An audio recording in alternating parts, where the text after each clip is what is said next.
Talk to me about Amber, first of all. What was it about her that you connected with as far as the character and what she goes through in the movie? I really connected to Amber, absolutely. I think from the get-go, when Brett Haley and I, the director, when we discussed who Amber was, it was that she had this eternal optimism. Um, and like I'm an optimist almost to a fault. Like I get tired of my own optimism sometimes. So I think that came across in my audition. But I loved that Amber had so much hope, and that through so many difficulties in her life, an unstable home life, challenges with loss and grief, she still has that hope. And then when she begins to lose it, what I also loved was the fact that her friends that became her chosen family helped carry her along the rest of the way. Yeah, and I think I'm a lot like her. Where I'll be the first person to help somebody, but to ask for help is really tough. It's a very different thing. To ask for help is so different from giving help, but we have to, in my opinion, and what I've found, especially during this time, it feels quite timely that you need to to be kind to yourself, as kind as you are to others. You have to allow that time and that appreciation for the hard work that you've done, and then you have to to not carry so much of a burden on your own shoulders. Yeah, yeah, that's beautiful.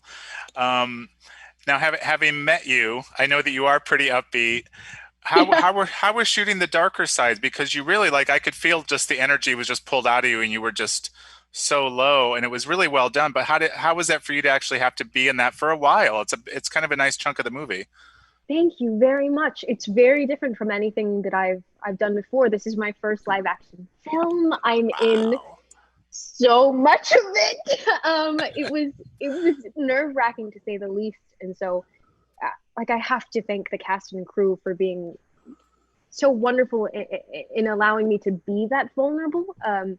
And really working with Brett Haley was a joy because he is so collaborative in his characters, and finding my character's voice was very important. And I think from the beginning, he really said that if what you're saying doesn't make sense, don't say it, which Yeah.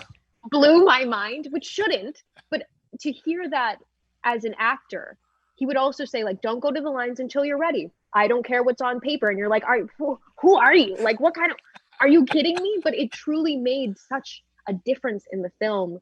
And I think brought a lot more realism to it. Of course, I have to ask you about Carol Burnett. And when I talked to Brett, he was over the moon. I can't imagine what you went through having to actually do scenes with her. How was that? Ooh, I did a lot of like calm breathing and trying to my from the okay, so you have to understand like the audition process, right? So we were trying to figure out someone who could play Joan, who was this cranky kind of older bat who gave tough love but was genuinely such a wonderful person.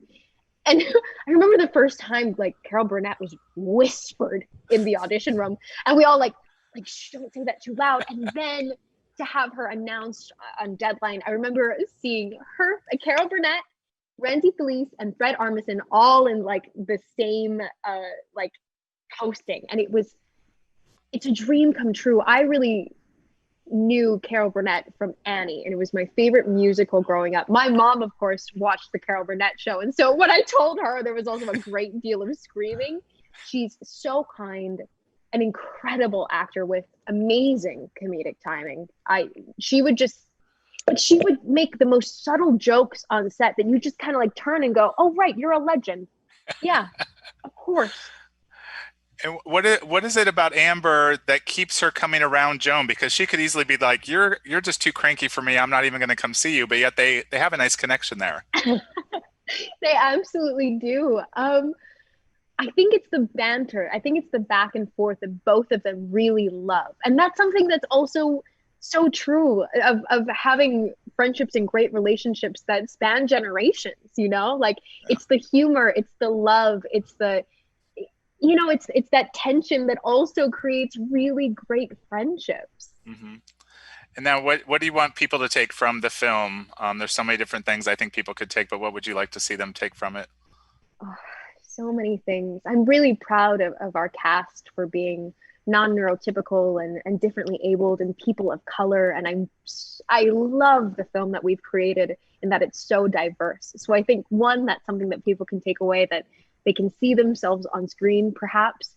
And we also have such a great message of hope that, you know, Amber tries to really exude, and then when she has nothing left to give, we see her friends return that favor.